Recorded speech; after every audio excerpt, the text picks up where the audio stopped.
안녕하세요. 국민연금 사회보 내 곁에 국민연금 2019년 보모에 오신 여러분 환영합니다. 국민연금에서는 국민연금 정보뿐 아니라 건강상식, 시사교양, 문화와 여행 등 다양하고 재미있는 내용을 담은 내 곁에 국민연금을 개관으로 발행하고 있는데요. 이렇게 오디오 클립을 통해서도 여러분과 만나게 돼서 무척 기쁘게 생각합니다. 올봄 가장 큰 이슈는 바로 미세먼지가 아닐까 싶습니다. 아침에 일어나 날씨를 확인할 때 요즘은 온도나 날씨 상태보다 먼저 확인하게 되는 것이 바로 미세먼지 수치인데요. 그러다 보니 자연스레 마스크나 공기청정기, 의류 건조기 등 미세먼지를 피할 수 있는 제품들이 인기입니다. 봄철 황사를 불청객이라 불렀을 정도로 가끔 찾아오는 손님 정도로만 생각했는데 이제 미세먼지는 우리의 일상이 되어버렸습니다. 이에 내 곁에 국민연금 2019년 보모 건강상식 칼럼에서는 청취자 여러분의 건강을 위한 미세먼지로부터 건강을 지키는 법을 준비했습니다. 이에 대해서는 조금 후에 자세히 알려드리기로 하고요. 자, 그럼 청취자 여러분의 일상에 보다 유용한 콘텐츠가 되기를 바라는 내 곁에 국민연금 2019년 보모 이야기를 시작해 보겠습니다. 이미 언론 보도를 통해 접하신 분들도 많으실 텐데요. 지난 2018년에는 국민연금 제4차 재정 계산이 있었고 연말엔 정부의 국민연금 제도 개선안이 국회에 제출되었습니다. 현재는 대통령 직속 자문기구인 경제사회노동위원회에서 국민연금 제도 개선 방향에 대한 논의가 진행되고 있는데요. 지금이야말로 국민이 주인인 연금다운 연금을 만들어 나가기 위해 많은 분들의 관심과 참여가 필요한 때가 아닌가 싶습니다. 자, 그럼 이제 첫 번째 순서로 국민연금 바로 보기 이슈 속으로 여러분을 초대합니다.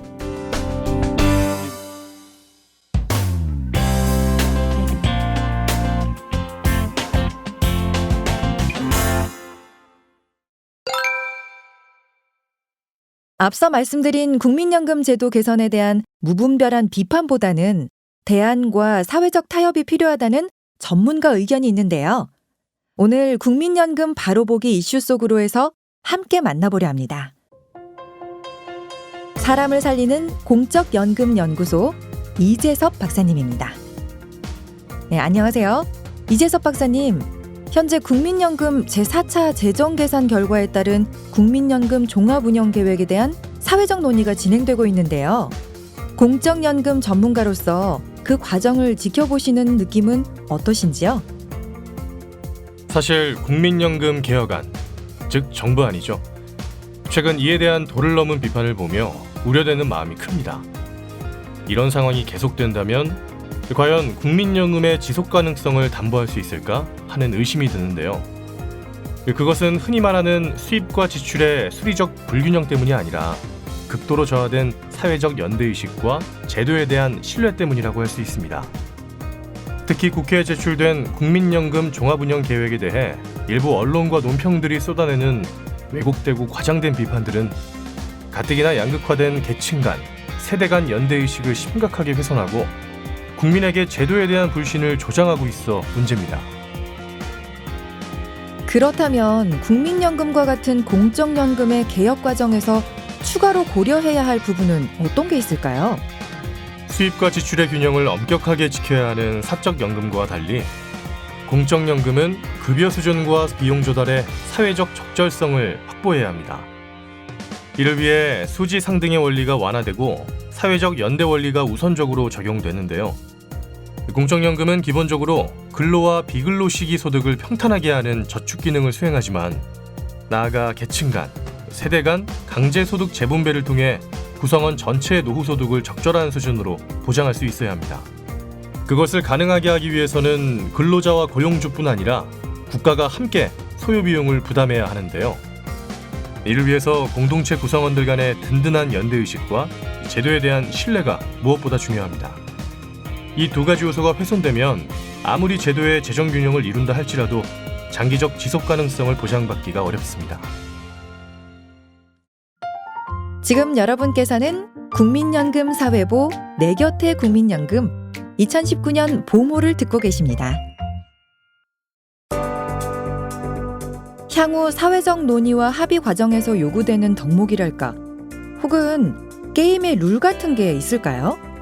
우리나라 일부 언론들이나 연금 전문가들은 공적연금의 수리적 균형, 즉 내는 돈, 보험료와 받는 돈, 연금의 수지 균형만을 지나치게 강조한 나머지 사회적 연대와 제도에 대한 신뢰를 간과한 주장을 반복하여 공적연금의 장기적 지속 가능성을 오히려 훼손하고 있는 것으로 보입니다. 그들은 국민연금이 도입된 지 채 10년도 지나지 않은 시점부터 기금 고갈이라든지 재정 불안정이라는 공포를 국민들에게 지속적으로 심어왔습니다. 외양은 후 세대를 걱정하는 것 같지만 실상은 부모 세대와 자식 세대 간 반목을 조장하고 국민연금의 존속 가능성에 회의를 갖게 하여 젊은이들이 제도 가입을 외면하게 하는 결과를 초래하였습니다. 그들이 쓰는 용어도 자식 세대에 대한 도적질이니 보험료 폭탄 돌리기 등 자극적이고 불신에 찬 말들인데요.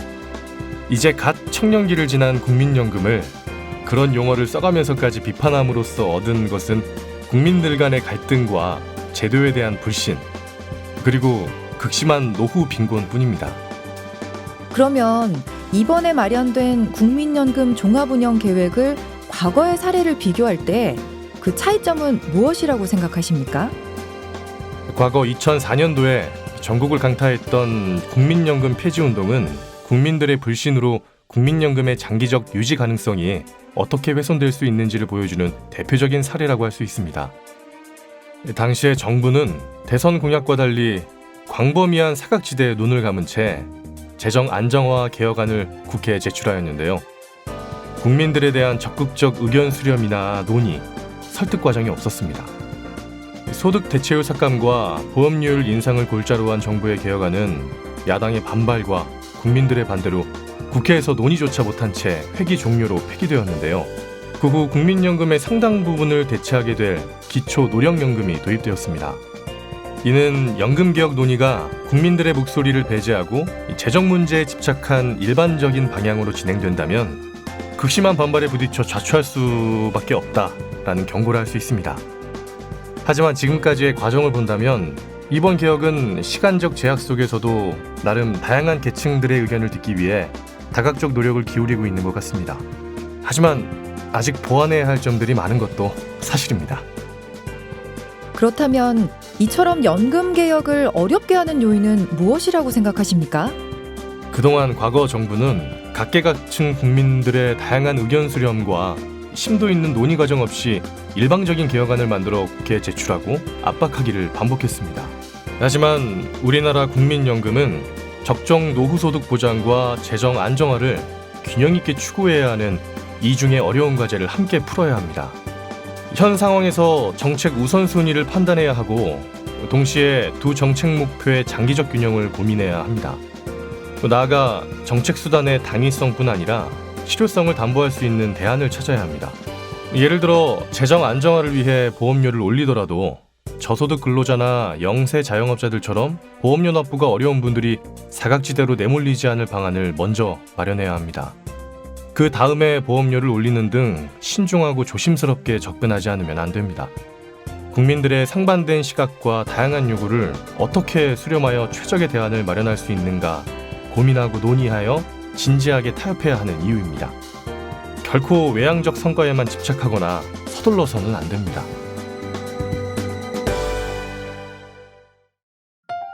지금 여러분께서는 국민연금 사회보 내 곁의 국민연금 2019년 보모를 듣고 계십니다.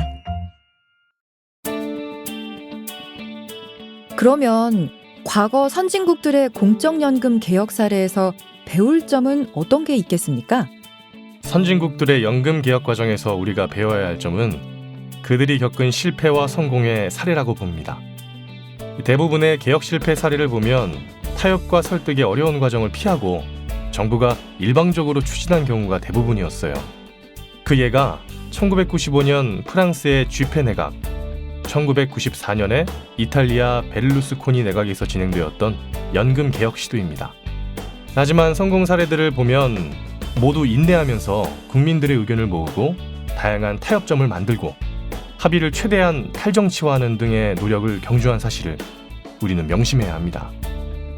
그러한 성공적인 사례로는 1986년 영국, 1995년 이탈리아, 1998년 스웨덴에서 진행했던 공적연금 개혁들이었습니다.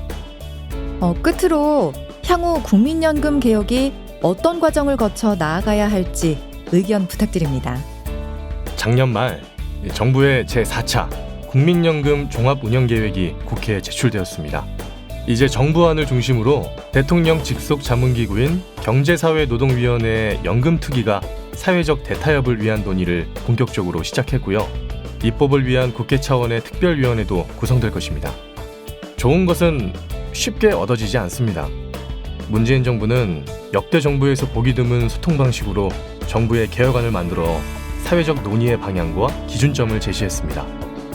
하지만 사회적 대타협과 입법까지 성공적으로 마무리하기 위해서 앞으로 정부가 해야 할 역할이 결코 적지 않습니다. 정부는 논의 과정에 필요한 국내외 자료들을 최대한 상세하게 제시해주고 논의가 파행되지 않도록 끝까지 최선을 다해야 합니다. 네, 오늘 말씀 감사합니다. 지금까지 사람을 살리는 공적연금연구소 이재섭 소장이었습니다.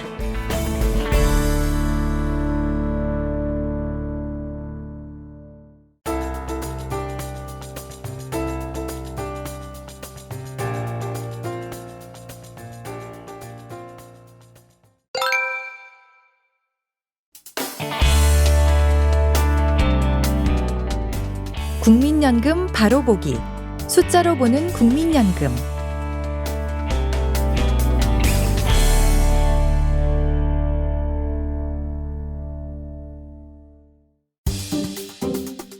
우선 국민연금 가입자 현황입니다. 국민연금 가입자는 2018년 12월 기준 2,231만 명으로 사업장 가입자 1,382만 명, 지역 가입자 769만 명, 이미 계속 가입자와 이미 가입자 80만 명이 가입 중이신 것으로 집계됐습니다.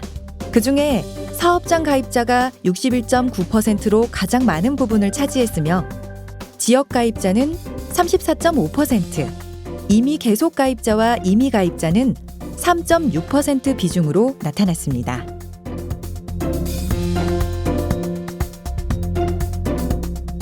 이번에는 국민연금 수급 현황입니다. 국민연금 수급자는 460만 명으로 노령연금 378만 명, 유족연금 74만 명, 장애연금 8만 명께서 국민연금을 수령하고 계시는 것으로 집계됐습니다. 노령연금이 82.2%로 가장 많은 부분을 차지했고 유족연금 16.1%, 장애연금 1.7% 비중으로 나타났습니다.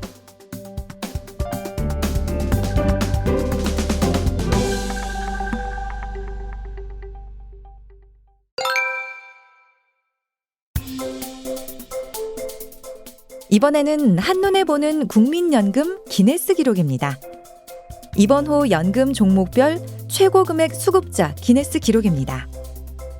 먼저 노령연금 최고 수령액은 300개월 납부한 66세 남성으로 총 7,269만 3천 원을 납부하시고 현재 매월 204만 6천 원을 수령하고 계시다고 합니다.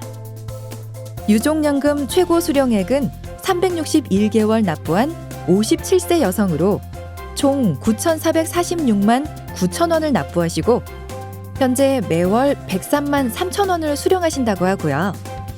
장애연금 최고 수령액은 346개월 납부한 61세 남성으로 총 8,439만 3천 원을 납부하시고 매월 163만 7천 원을 수령하신다고 하네요. 네, 용돈연금이라는 표현을 무색하게 하는 국민연금 기네스네요. 보다 많은 국민들께서 국민연금에 가입하셔서 혜택을 받으실 수 있기를 바라면서 이상 숫자로 보는 국민연금이었습니다.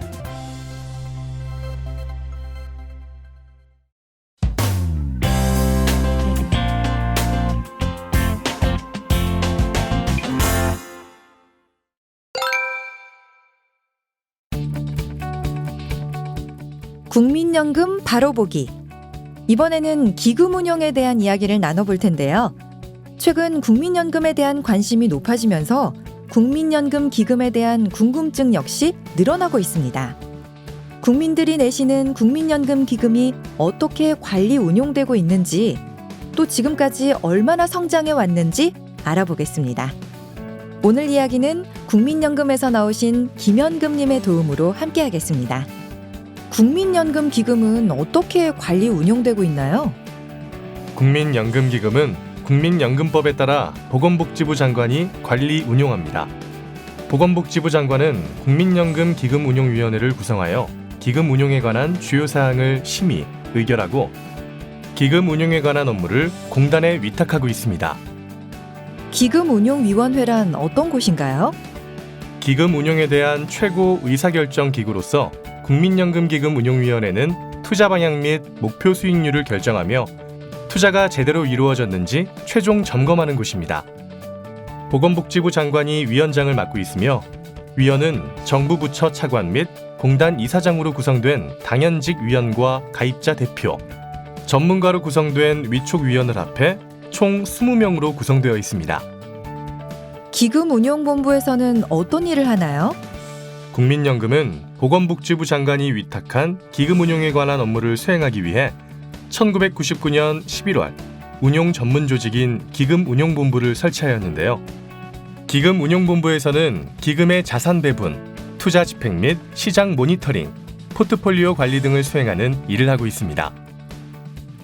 의사결정 기구는 어떤 곳들이 있나요? 국민연금은 투명하고 전문적인 투자 결정을 위해 투자위원회와 대체투자위원회, 투자관리위원회 및 리스크관리위원회를 운영하고 있습니다.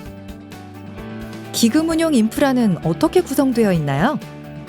기금운용본부는 2019년 현재 1단 1센터 10실, 3개 해외 사무소로 구성되어 있으며 인원은 377명으로 기금운용 인력 중 전문성을 갖춘 운용직이 307명으로 80%가 넘으며 해외 현지 인력도 지속적으로 확대하여 글로벌 운용 역량을 강화하고 있습니다.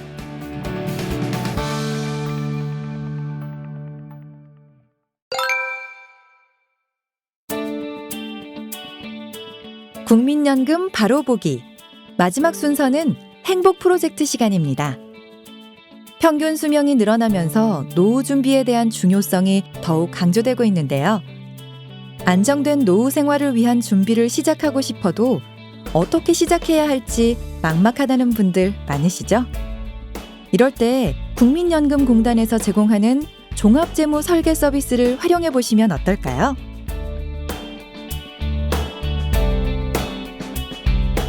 종합재무 설계 서비스란 노후 준비의 4대 영역인 재무, 건강, 여가, 대인관계에 대한 종합적이고 균형 있는 서비스로 고객의 가계 재무 상태와 재무 목표를 분석하여 노후 연금 소득 확보는 물론 중장기 재무 목표를 달성할 수 있도록 실천 방법과 정보를 제공합니다. 또한 다양한 고객의 상황을 고려한 1:1 맞춤형 진단과 상담을 모든 국민에게 무료로 제공하는데요. 특정 금융사, 상품의 추천이 금지되어 있어 객관성과 중립성이 높은 공익적 서비스라 할 수 있습니다.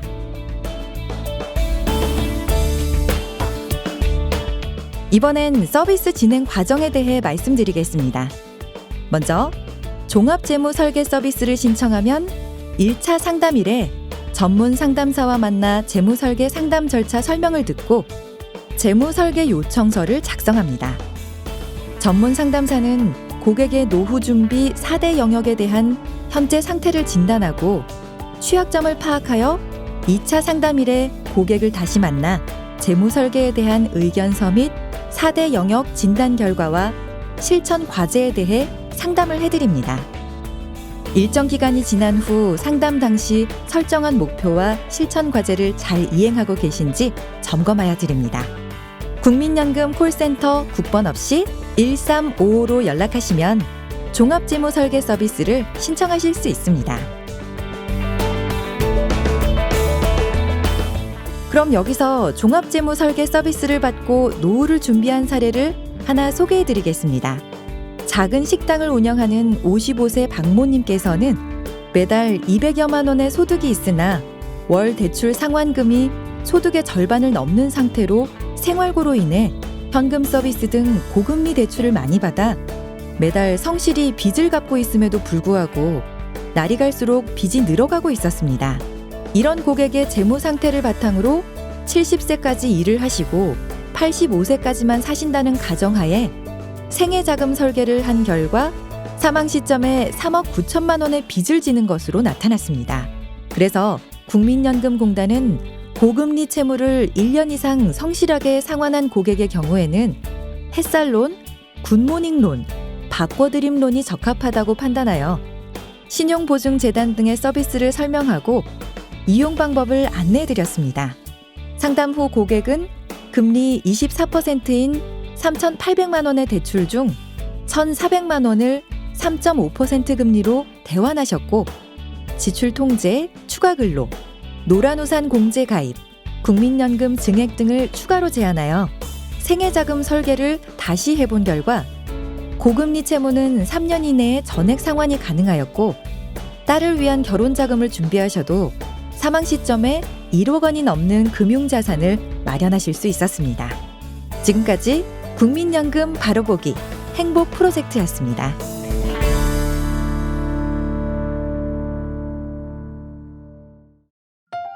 지금 여러분께서는 국민연금 사회보 내 곁의 국민연금 2019년 보모를 듣고 계십니다.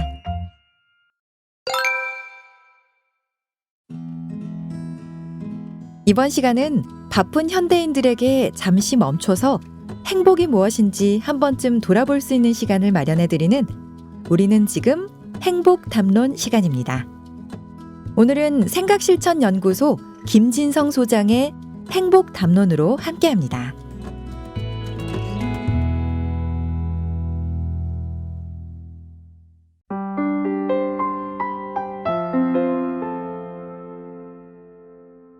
저 멀리서 자명종 소리가 들린다. 몸이 천근만근이라 일어나기가 싫다. 오늘 아침에 팀 회의가 있다는 게 불현듯 생각이 난다. 꾸역꾸역 몸을 일으키고 침대에서 기어 나온다. 시계는 6시 10분을 가리키고 아이들 방은 조용하다. 어제 먹은 술 때문에 속에서 신물이 올라온다. 아이들이 깰까봐 조용히 화장실로 가서 샤워를 한다. 어제도 늦게 들어와서 아이들 얼굴을 보지 못했는데 오늘 아침은 팀 회의 때문에 아이들 얼굴도 못 보고 나가는구나. 출근 시간은 9시인데 도대체 누가 8시에 회의를 잡은 것일까? 어쩔 수 없다. 회사에서 돈을 주니 열심히 일하는 수밖에. 아이들이 깨지 않도록 옷을 입고 조용히 집을 나선다.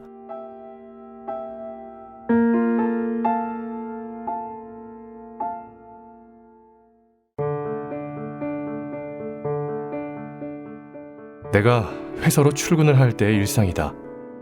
나뿐만이 아니라 많은 대한민국의 아빠가 겪는 당연하지 않지만 당연하게 여기는 일상일 것이다. 얼마 전에 유명한 자양강장제 CF를 보면서 씁쓸함을 느꼈었다. 열심히 일하고 아침에 꾸역꾸역 출근하는 아빠를 보고 눈에 넣어도 아프지 않을 딸아이가 아빠 또 놀러오세요 라고 인사를 한다. 나도 마찬가지였다. 주말에는 아빠를 좋아하던 아이들이 평일에 얼굴 보는 시간이 적으니 금요일만 되면 아빠를 어색해했다. 대화가 통하는 5-6살 정도에는 아빠가 늦는 이유를 설명하면서 이해를 시킬 수 있기에 그나마 괜찮지만 상황을 이해하기 어려운 1살에서 4살 아이들은 어쩌다 보이는 아빠가 가족보다는 친척에 가까운 사람이었으리라. 나에게도 CF 같은 일이 종종 일어났었다. 가장 대표적인 것은 나를 대하는 우리 아들의 태도였다. 엄마가 일찍 출근하는 날이나 늦게 퇴근하는 날이면 우리 아들이 나에게 멀어지면서 엄마, 아빠 싫어, 엄마 하며 서럽게 울었다. 지금도 반성하는 여러 가지 일들이 있는데 내가 아들에게 대했던 다양한 잘못된 행동들 때문에 아빠가 애착의 대상이 아니고 공포의 대상이었을 것이다. 지금이야 웃으면서 아이가 울어서 현관밖에 내다 놓았었어요 하며 이야기하지만 그 당시에는 초보 아빠의 무지에서 비롯된 잘못된 일들이었다.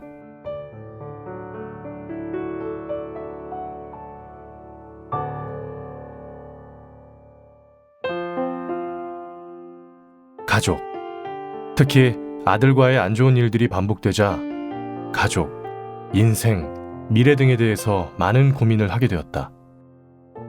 그리고 아내와 상의 끝에 내가 집으로 출근하기로 결정했다.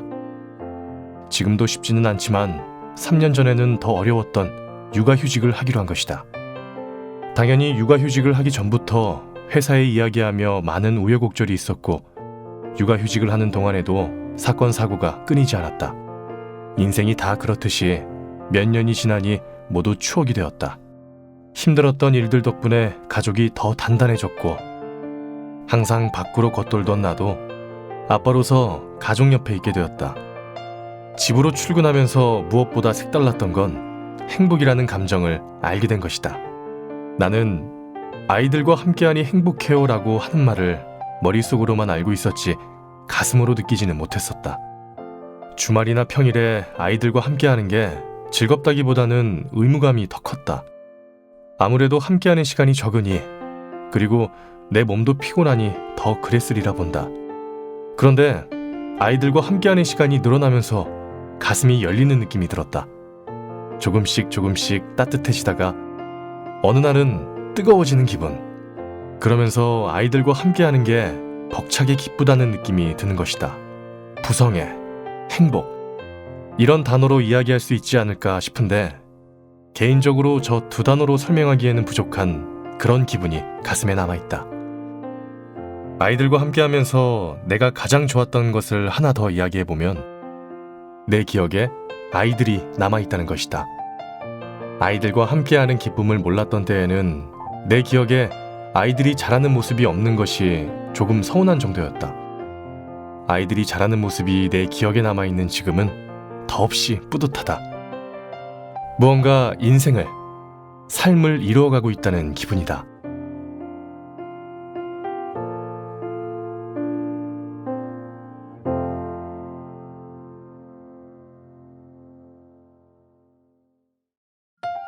지금 여러분께서는 국민연금 사회보 내 곁에 국민연금 2019년 보모를 듣고 계십니다.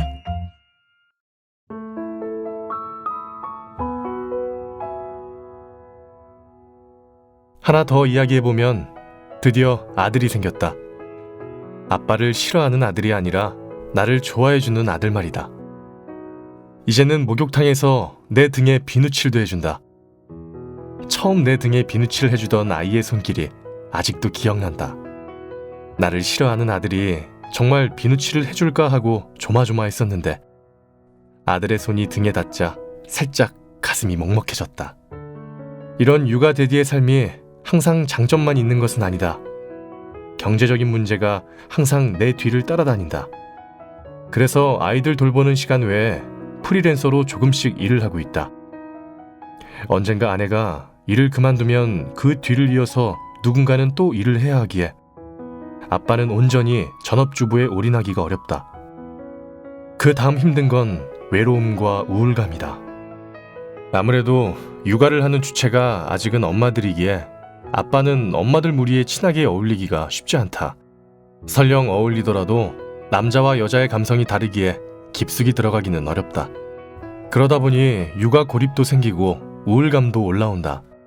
물론 한 3년 지나면 익숙해지니 횟수가 줄어들기는 하지만 그래도 고립, 외로움, 우울은 항상 내 주변을 맴돈다.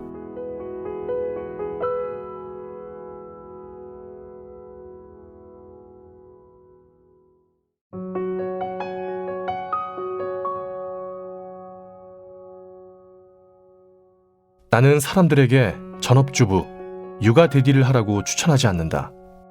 경제적, 심적 준비, 그리고 아내와의 심도 있는 대화가 없다면 얻는 것보다 잃는 것이 더 많을 수 있기 때문이다. 하지만 그러한 준비가 다 되어 있다면 무조건 추천하고 싶다. 인생을 살면서 느껴보지 못했던 신기한 감정을 느낄 유일한 기회이기 때문이다. 그리고 이 기회는 아이들이 어릴 때만 누릴 수 있는 기회다. 몇 년이 지나서 되돌아봐도 결코 후회하지 않는 선택이 될 것이다. 내가 3년 전으로 돌아간다고 해도 나는 다시 육아를 선택할 것이다. 육아 대디가 되면서 내 인생이 더 행복해졌기 때문이다. 한 조사에 따르면 스웨덴 아빠들이 아이들과 함께하는 시간은 하루 300분이고 우리나라 아빠들은 6분이라고 한다. 그렇다고 아이들과 함께하는 시간을 늘리려고 모든 사람이 육아휴직이나 전업아빠를 할 수는 없다. 아이와 함께할 충분한 여력이 안 된다면 하루에 10분이라도 스마트폰, TV, 컴퓨터 다 끄고 아이들의 소리에 집중하고 대화하는 시간을 가지기를 추천한다. 어찌 보면 아이들과 함께하는 건 양보다 질이 더 중요할 수 있다. 10분 아이들에게 집중해주는 아빠가 1시간 스마트폰 보여주는 아빠보다 더 굳건한 애착관계를 형성하게 될 것이다. 아이를 사랑하는 대한민국 모든 아빠에게 오랫동안 행복이 가득하기를 응원한다.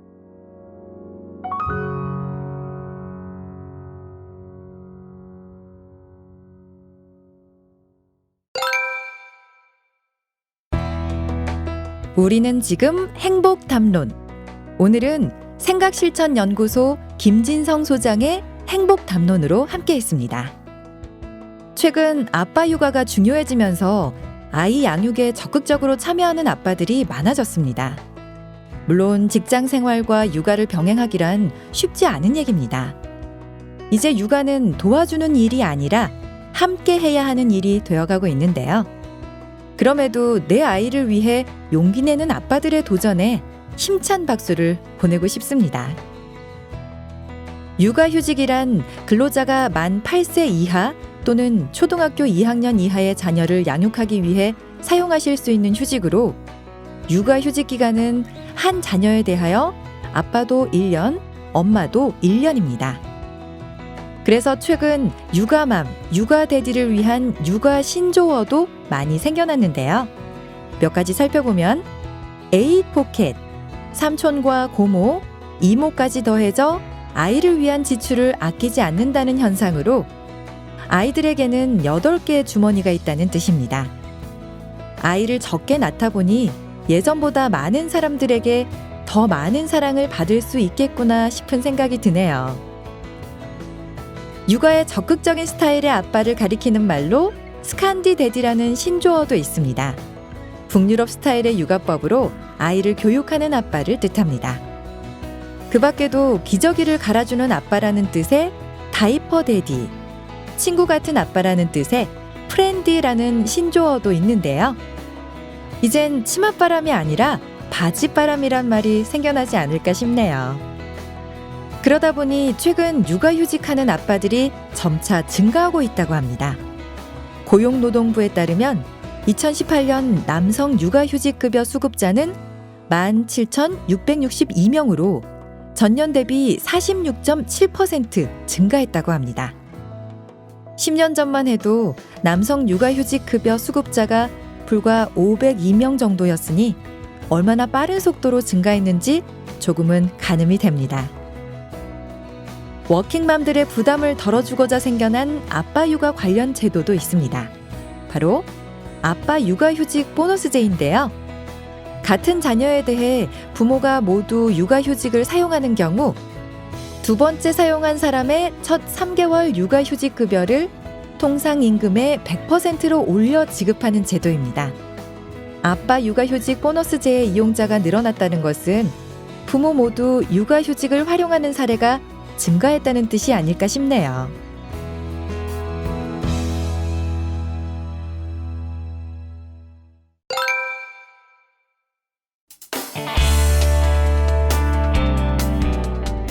국민연금 활용 설명서.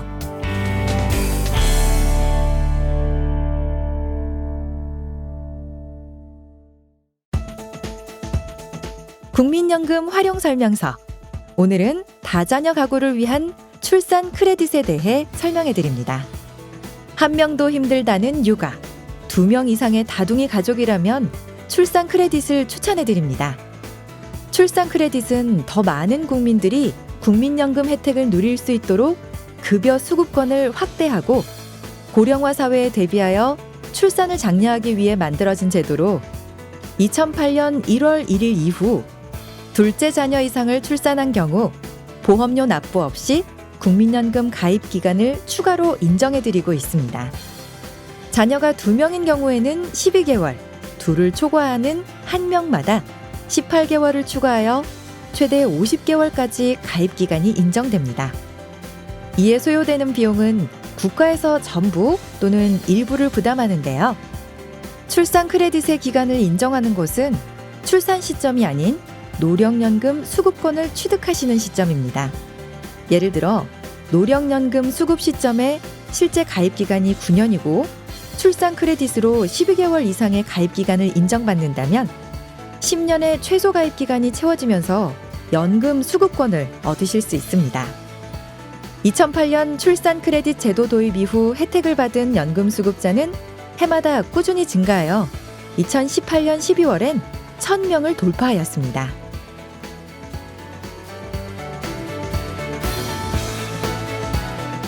출산 크레딧이라고 해서 엄마만 받을 수 있는 건 아닙니다. 출산 크레딧은 부와 모의 합의에 따라 한 분에게 전체를 인정해 드릴 수 있도록 운영되고 있는데요. 만약 합의가 되지 않는 경우에는 추가 가입 기간을 서로 균등하게 나누실 수 있습니다. 아이를 낳는 것보다 키우는 게 힘든 요즘, 국민연금공단은 대한민국에서 아이를 키우는데 조금이나마 보탬이 될 수 있도록 다자녀 가구를 위한 지원 정책을 아끼지 않겠습니다. 이상 국민연금 활용 설명서였습니다.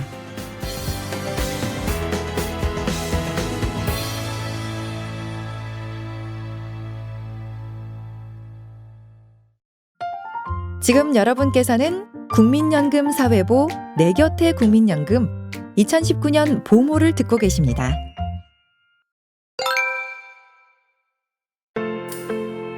이번 시간은 한국의 문화와 최신 유행을 함께하는 문화와 풍경 시간입니다. 첫 번째 코너로 한국의 세계문화유산을 만나다. 이번 호에서는 강미라 여행가의 시선으로 고고한 위엄을 가진 경남 양산 통도사를 만나봅니다.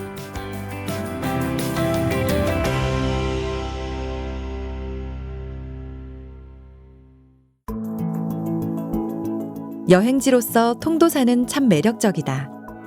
아름다운 자연 경관과 곳곳에 녹아든 유서 깊은 이야기를 보고 듣고 체험하다 보면 반나절이 모자랄 정도니까 말이다. 우선 사찰로서의 위엄과 유구한 역사가 있다. 통도사는 합천 해인사, 전남 송광사와 함께 우리나라 삼보 사찰로 꼽히는데 삼보란 말 그대로 세 가지 보배란 뜻이다. 팔만대장경 경판을 보관하고 있는 해인사를 법보사찰, 수많은 고승을 배출한 송광사를 승보사찰, 부처의 진신사리가 모셔져 있는 통도사를 불보사찰이라 한다. 이곳의 백미이자 자랑 역시 부처님 진신사리를 모셔놓은 금강계단이다. 통도사는 신라시대 646년에 자장율사가 창건했는데 삼국유사에 그가 직접 당나라에서 진신사리를 모셔와 봉헌했다는 기록이 있다.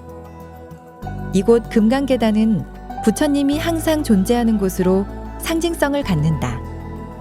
전국의 승려들이 이곳에서 계를 받아 득도하도록 했으며 통도사라는 이름도 만법을 통해 도를 깨닫고 중생을 제도한다는 의미가 담겨 있다.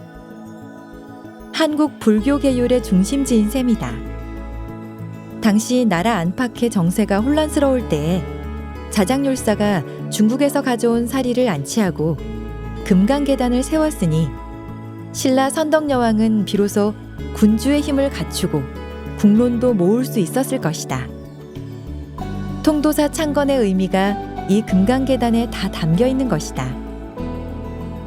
통도사 대웅전은 정방형 건물로 법당 바깥 사방마다 각각 다른 이름의 편액을 달고 있다. 동쪽은 대웅전, 서쪽은 대방광전, 남쪽은 금강계단, 동쪽은 정멸보궁이라 쓰여 있다. 이곳에선 불상 대신 금강계단에 모셔진 부처님 사리탑을 향해 절을 한다. 대부분의 절의 대웅전에 가장 웅장한 불상을 모셔놓는 것을 생각하면 특이한 점이다. 다른 사찰 대웅전과 종교적 상징성이 다른 것이다. 이곳 대웅전은 국보 290호로도 지정돼 있다.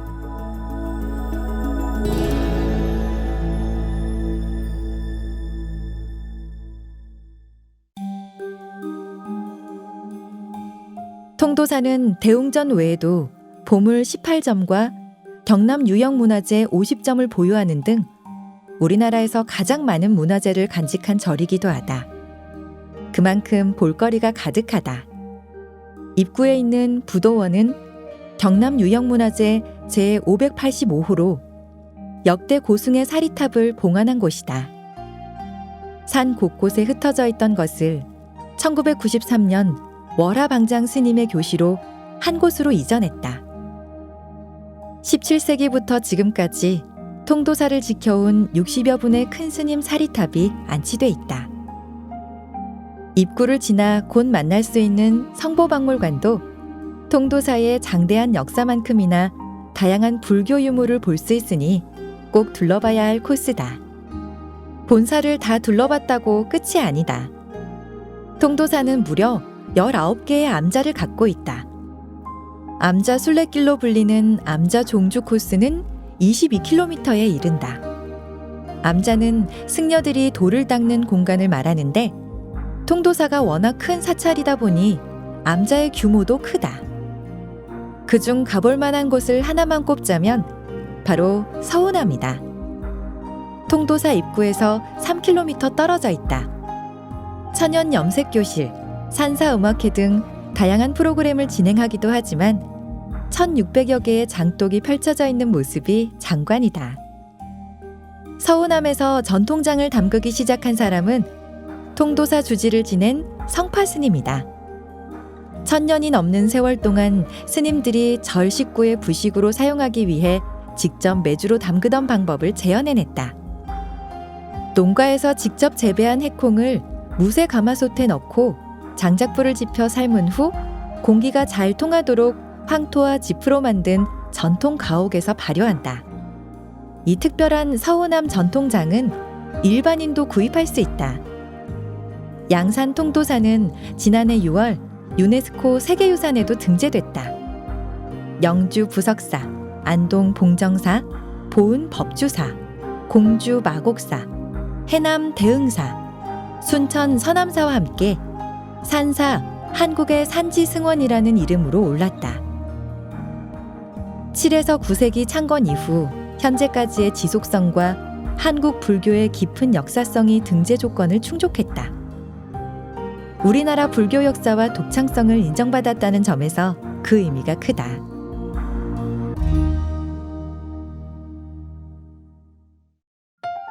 지금 여러분께서는 국민연금 사회보 내 곁에 국민연금 2019년 보모를 듣고 계십니다.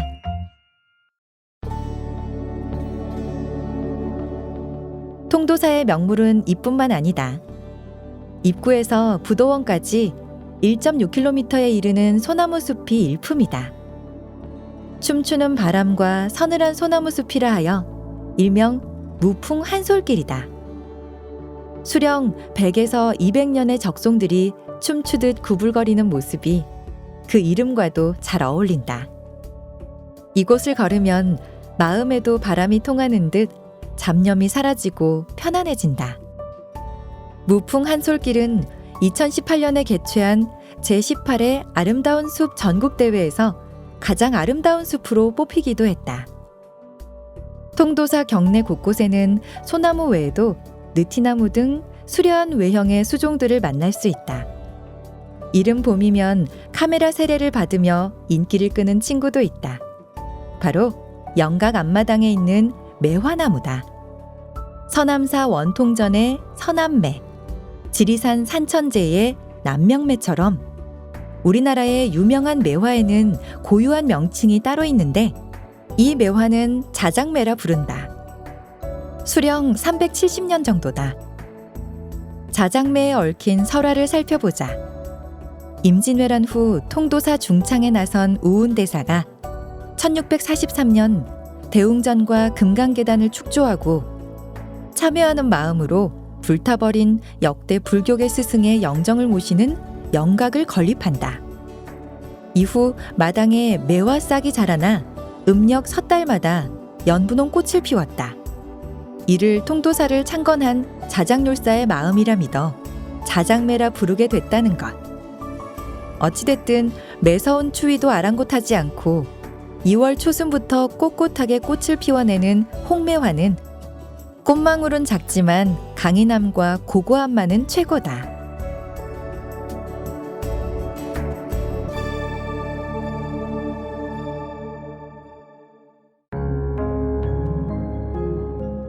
봄에 양산을 찾았다면 통도사 말고도 반드시 들러야 할 곳이 있다. 바로 봄이면 매화꽃이 소복하게 피어나는 양산 원동면 일대다. 척박한 땅에 먹을 것이 부족했던 원동면 주민들이 1970년대 소득 증대를 위해 매화나무를 심기 시작했다. 현재 매실 농가는 300여 개 정도인데 이 중에서도 핫스팟을 꼽자면 단연 순매원이다. 양산 토곡산 자락으로 흐르는 낙동강과 원동역으로 향하는 경부선 철길이 매화와 어우러져 이맘때면 빼어난 경치를 연출하기 때문이다. 강변에 위치해 다른 농가에 비해 꽃이 일찍 피는 순매원은 2000년 초 김용구 씨가 퇴직 후 꾸린 매실농장이다. 묘지를 관리하기 위해 마련한 창고가 있는 부지에 불과하던 땅에 매실나무를 한두 그루씩 심은 것이 상춘객의 감성을 자극하는 관광 명소가 됐다. 순매원보다 내륙 쪽에 위치한 영포마을로 가면 보다 제대로 매화꽃 향기에 취할 수 있다. 산허리마다 하얗게 쌓인 매화에 눈이 황홀해진다. 원동 매실농가의 대부분이 영포마을에 모여있기 때문이다. 순매원과 영포마을 일원에서는 매년 봄마다 원동 매화 축제를 연다. 겨우내 긴장한 근육과 눅눅해진 마음까지 달래고 싶다면 더 늦기 전에 양산으로 향하면 어떨까? 그곳에 자리한 오래된 사찰과 말갛게 피어난 매화의 얼굴 사이를 걷다 보면 깨닫게 될 것이다. 화려함과 웅장함이 없어도 오랜 세월 단단히 다져온 신념과 고고함이 당신을 진정으로 아름답게 할 것이라고.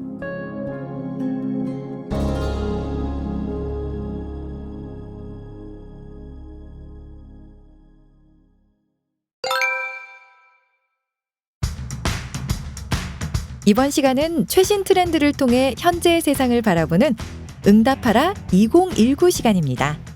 바야흐로 손맛 대신 센스로 식탁을 채우는 시대가 됐죠. 직접 요리를 하는 대신 클릭 한 번이면 유명한 식당의 음식들이 식탁에 펼쳐지고 가정 간편식에 대한 정보들이 모든 사람들을 요리사로 만들어주는 시대가 됐는데요. 밥을 짓지 않는 엄마, 청소기를 돌리는 아빠, 불투명한 내일에 기대는 대신 확실한 오늘의 행복에 투자하는 세대. 욜로 라이프와 소확행을 주도해온 밀레니얼 세대가 만든 새로운 가족. 오늘은 신가족 풍속도 밀레니엄 가족에 대한 이야기로 함께하겠습니다.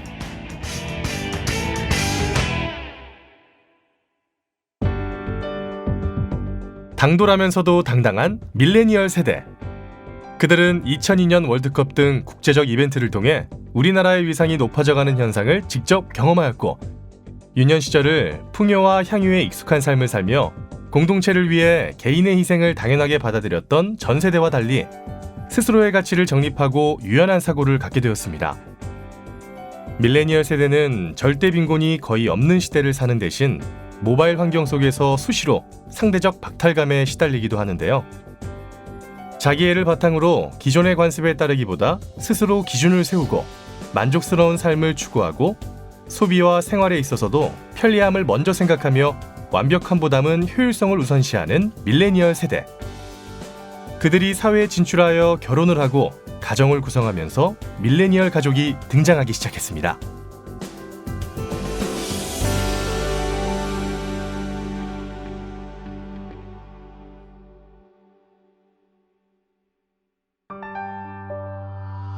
맞벌이 부부가 증가하고 주 52시간 근로제가 자리 잡으면서 밀레니얼 세대의 부부의 역할 분담도 새롭게 나뉘고 있습니다. 남편은 집안의 경제를 책임지고 가사일은 아내의 몫이라는 이분법적 사고가 사라지면서 부부가 함께 경제활동을 하고 집안일을 나누어 맡습니다. 적성에 맞춰 직업을 선택하듯 가사일도 좀 더 잘할 수 있는 사람이 맡아 효율적으로 처리하고요. 또 청소는 로봇 청소기, 설거지는 식기세척기, 그리고 빨래는 건조기가 담당하는 집안의 모습은 이제 너무도 익숙한 풍경이 되었죠. 가전제품의 도움으로 얻게 된 시간은 스스로를 위해 투자를 합니다. 그동안 하기 어려웠던 취미생활을 즐기기도 하고 휴식을 취하기도 하죠.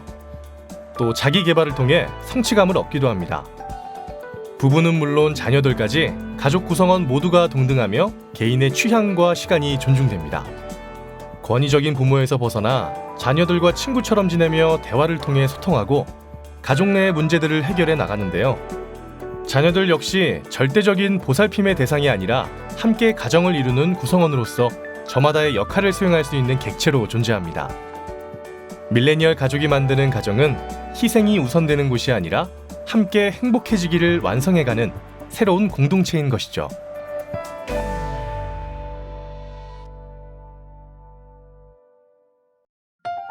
지금 여러분께서는 국민연금 사회보 내 곁에 국민연금 2019년 보모를 듣고 계십니다.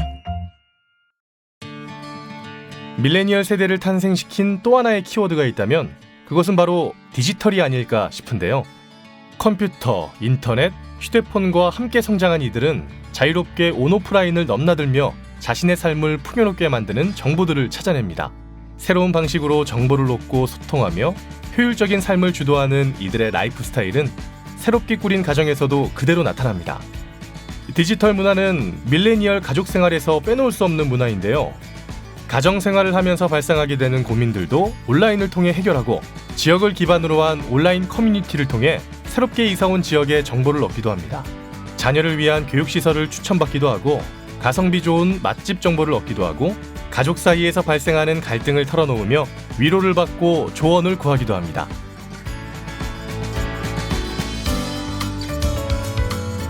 디지털 기술을 기반으로 이루어지는 소비생활 역시 밀레니얼 가족의 특징입니다.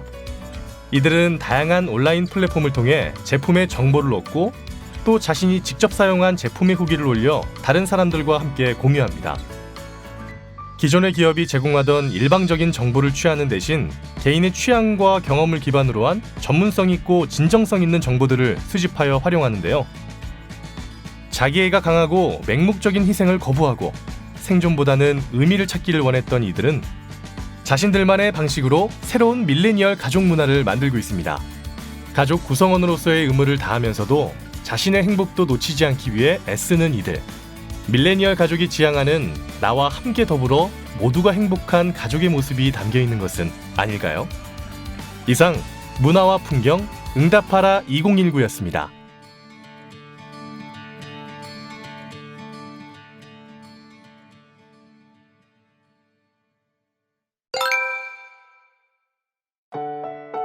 문화와 풍경. 이번에는 문화예술에 대한 여러분의 지식을 한 단계 업그레이드 시켜드릴 문화살롱 시간입니다. 소개팅에서 만난 사람이 처음엔 그저 무뚝뚝한 사람인 줄만 알았는데 나중에 알고 보니 낯을 조금 가릴 뿐 그렇게 친절하고 유쾌한 사람이었던 적 없으셨어요? 돌이켜보면 제대로 알아가기도 전에 지레짐작으로 멀어진 것들이 있습니다. 바로 오페라가 그런데요. 어려울 것 같은 첫인상을 이겨내고 잠시 대화를 나누고 나면 어느새 가장 가까운 사이가 되어 있을 것 같은 오페라가 바로 오늘의 주인공입니다.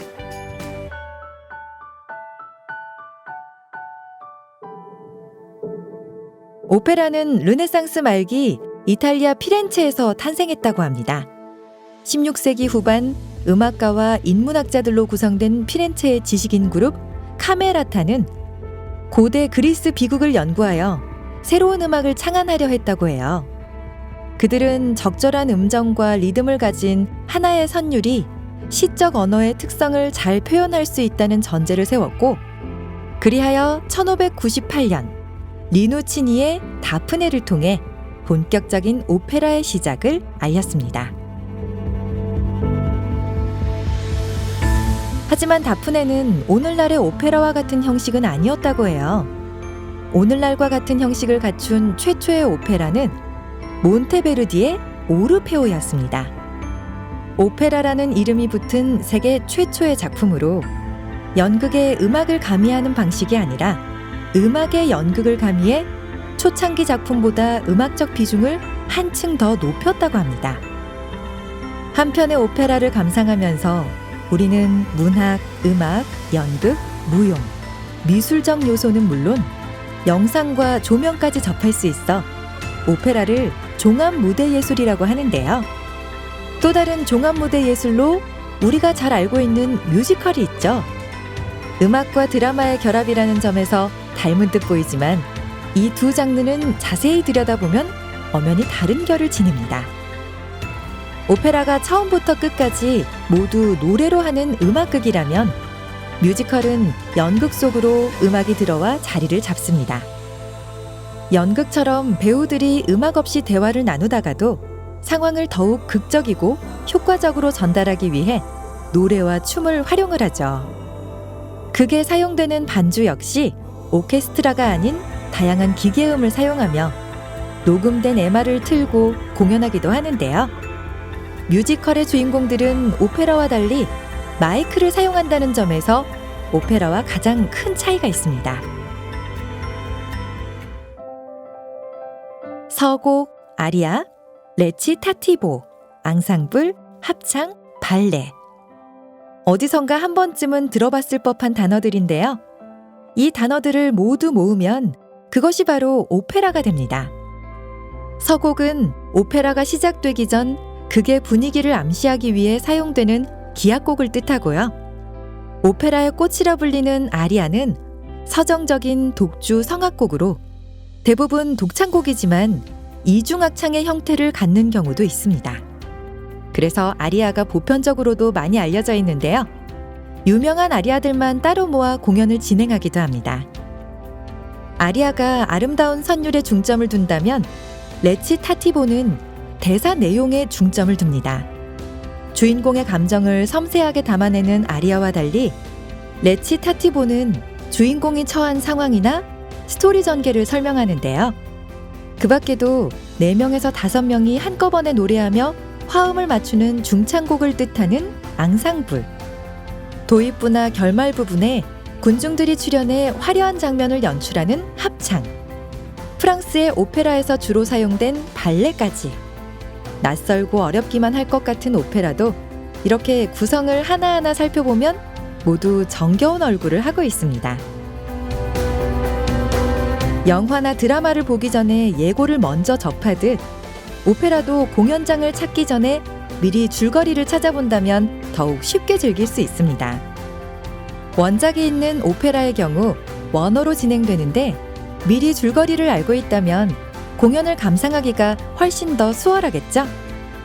또 줄거리를 알고 있다면 내용을 이해하기 위해 자막에만 몰두하지 않아도 되기 때문에 음악과 배우들이 채워나가는 오페라를 통해 더욱 진한 감동을 얻을 수 있습니다. 감상할 오페라의 대표 아리아를 미리 인터넷을 통해 한번 들어보고 가는 건 역시 오페라를 좀 더 쉽게 즐길 수 있는 방법 중 하나라고 하네요.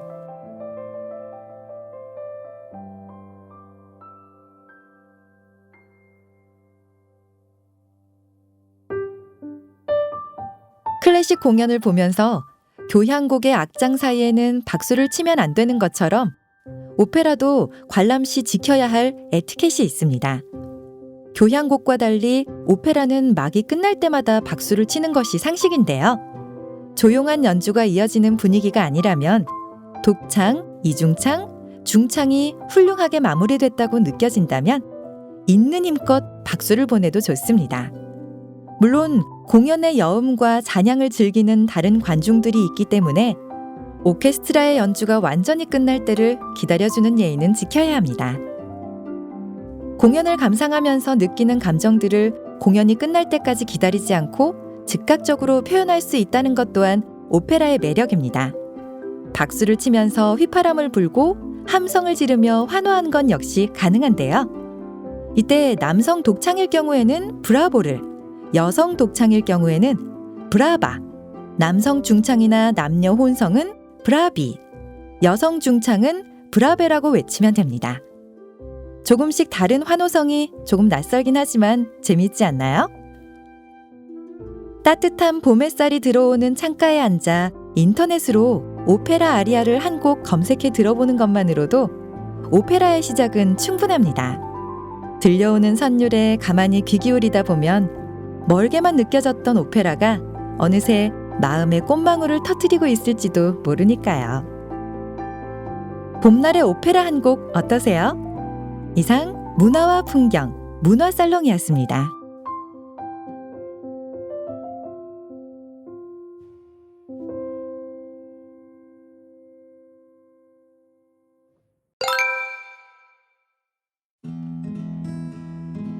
봄바람이 불어오면 벚꽃잎이 흩날려야 하는데 거리엔 뿌연 미세먼지가 가득합니다. 어쩌다 찾아오는 재해가 아닌 이젠 미세먼지가 반복되는 일상이 되어버렸는데요. 건강과 상식에서는 미세먼지로부터 건강을 지킬 수 있는 방법에 대해 알아보겠습니다.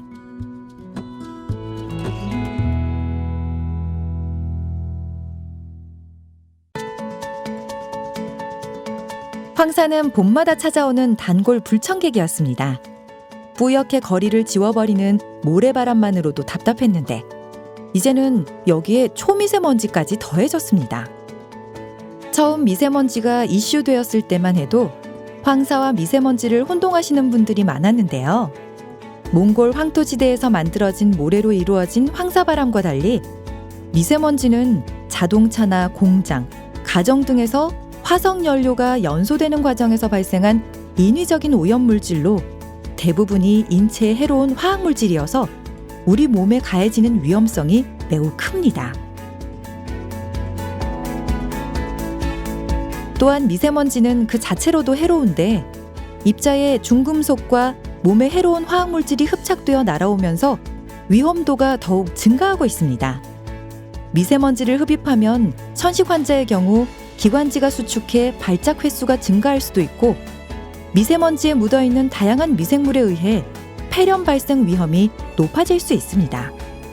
특히 지름이 2.5 마이크로미터 이하인 초미세먼지는 코나 기관지 점막에서 걸러지지 않고 기관지를 지나 폐포에 침착돼 호흡기에 큰 영향을 미치는데요. 혈액으로 통과된 초미세먼지의 경우 혈관의 염증을 유발하고 혈액의 점성을 높여 혈액순환에 문제를 일으키기도 합니다. 최근 폐를 통과한 초미세먼지가 협심증, 뇌졸중과 같은 심뇌혈관 질환의 원인이 되기도 한다는 연구 결과가 나오고 있고 세계보건기구에서는 미세먼지를 1급 발암물질로 지정하고 있는 것만 보아도 미세먼지가 얼마나 심각하고 위험한 물질인지 체감할 수 있습니다.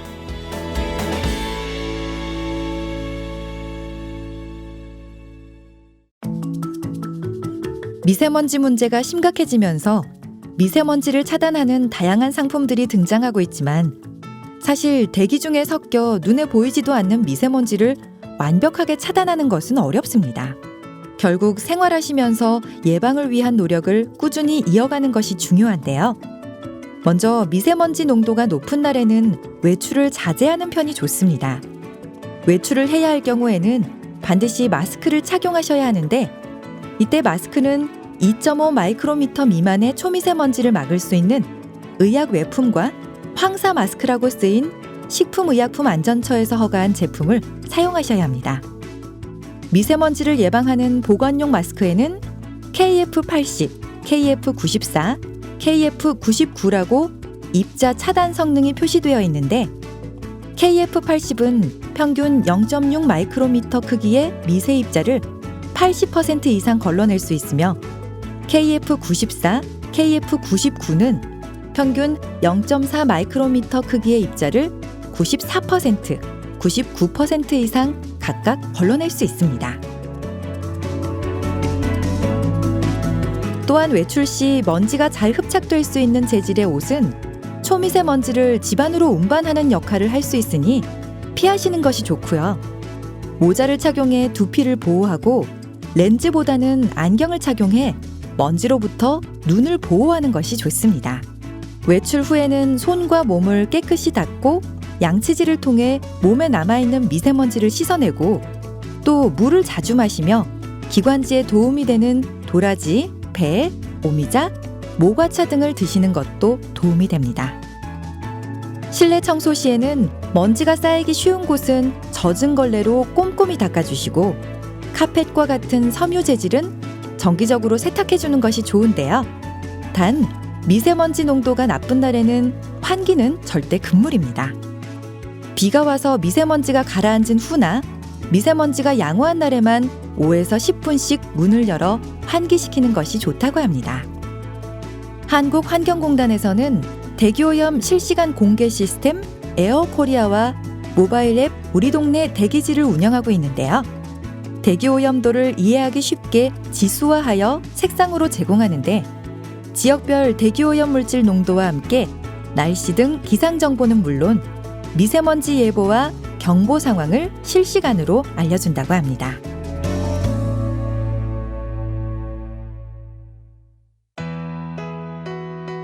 마지막으로 올바른 마스크 착용법에 대해 알려드리겠습니다. 먼저 마스크를 만지기 전엔 손을 깨끗하게 씻은 뒤 양손으로 마스크의 날개를 펼치고 날개 끝을 잡아 오므려줍니다. 고정심이 내장된 부분을 위로 해서 잡고 턱 쪽에서 시작하여 코 쪽으로 코와 입을 완전히 가리게 한 다음 머리끈을 귀에 걸어 위치를 고정하거나 끈을 머리 뒤쪽으로 넘겨 연결고리의 양쪽 끈을 걸어줍니다. 그 다음 양손의 손가락으로 고정심 부분이 코에 밀착되도록 고정심을 눌러주고 양손으로 마스크 전체를 감싸 공기가 새는지 체크하면서 얼굴에 밀착되도록 조정합니다. 마스크 착용 후 호흡곤란이나 두통 등과 같은 불편감이 느껴지시면 바로 벗는 것이 좋고요. 호흡기 질환자의 경우엔 보건용 마스크를 사용하실 때 의사와 상의한 후에 착용하셔야 합니다. 이상 건강과 상식, 미세먼지로부터 건강을 지키는 방법에 대해 알려드렸습니다.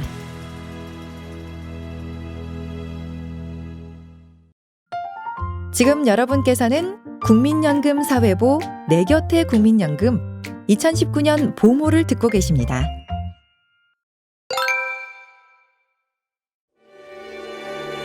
이번엔 국민연금 톡, 국민연금 그것이 알고 싶어요 시간입니다. 국민연금에 대한 아주 사소한 것부터 꼭 알아야 할 중요한 노하우까지 꼼꼼하게 짚어드릴 텐데요. 오늘은 여러분께서 보내주신 사연부터 소개해드리겠습니다. 전북 전주시에서 서미숙님께서 보내주신 사연인데요. 저는 사업장 가입자라 매월 월급에서 국민연금이 공제되고 있습니다. 노후에 더 많은 연금을 받고 싶은데 추가로 더 납입할 수 있는지 궁금합니다. 네, 추가 납입에 대해 질문해 주셨는데요. 일단 국민연금은 가입기간과 가입기간 중 월 소득액 등에 따라 연금액이 산정됩니다. 따라서 가입기간이 길수록 가입기간 중 월 소득액이 높을수록 연금액도 많아지는데요. 먼저 문의해 주신 분께서는 이미 계속가입에 해당이 되십니다. 이미 계속가입이란 60세에 도달하여 더 이상 의무 가입 대상이 아니지만 가입기간이 부족해 연금을 받지 못하시거나 가입기간을 늘려 더 많은 연금을 받고자 하실 경우 60세 이후에도 계속해서 국민연금에 가입하시는 것을 말합니다. 이미 계속가입 신청은 65세 생일 전까지 가능한데요. 단 60세에 도달하여 반환 일시금을 수령하셨거나 60세 이전에 가입기간이 전혀 없으신 경우는 제외됩니다. 그 밖에 연금 수령액을 높이는데 어떤 방법이 있나요? 1999년 이전 직장 퇴사 등의 사유로 수령하셨던 반환 일시금을 이자와 함께 공단에 반환함으로써 국민연금 가입기간을 복원하는 반납제도가 있습니다. 지금보다 소득 대체율이 높았던 기간을 복원한 것이므로 연금 수령액을 높이는데 아주 유리합니다. 또 소득이 없어 보험료를 내지 못하셨던 납부 예외 또는 적용 제외 기간에 대해 향후 본인이 원할 때 보험료를 내시는 추납제도가 있습니다. 추가로 보험료를 내시면 그만큼 가입기간이 인정돼 연금 수령액이 늘어나는데요.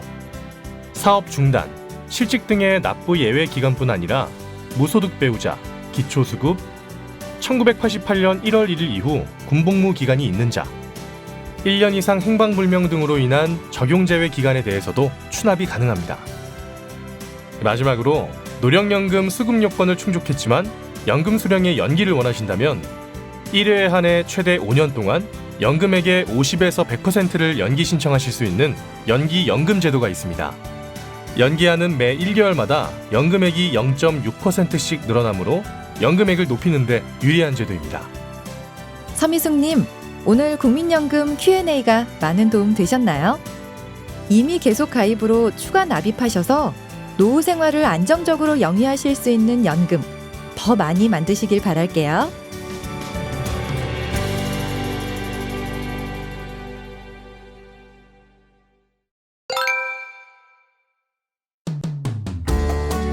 (2019) 달라지는 국민연금 제도. 2019년부터는 연금액 인상 시기가 4월에서 1월로 앞당겨진다고 합니다. 또 소규모 사업장 저소득 가입자의 사회보험료를 지원하는 두루누리 제도 지원 대상도 확대되는데요. 2019년을 맞이해 새롭게 달라지는 국민연금 제도를 소개해드립니다. 먼저 소규모 사업을 운영하는 사업주와 소속 근로자의 고용보험, 국민연금 보험료의 일부를 국가에서 지원해주는 두루누리 사회보험료 지원 사업의 기준이 변경됩니다. 작년까지 월 소득 190만 원 근로자에게 지원했으나 올해부터는 기준소득 월 210만 원 미만으로 확대됐으며 신규 가입자 인정 요건도 완화되어 지원 신청일 직전 1년간 사업장 가입 이력이 없는 자로 변경됐습니다. 다만 유의하실 사항은 취득 신고를 기한 내에 적기에 하셔야 된다고 합니다.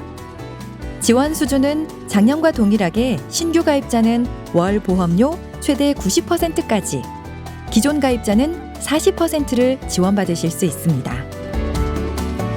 국민연금 물가 인상 반영 시기가 4월에서 1월로 앞당겨졌습니다.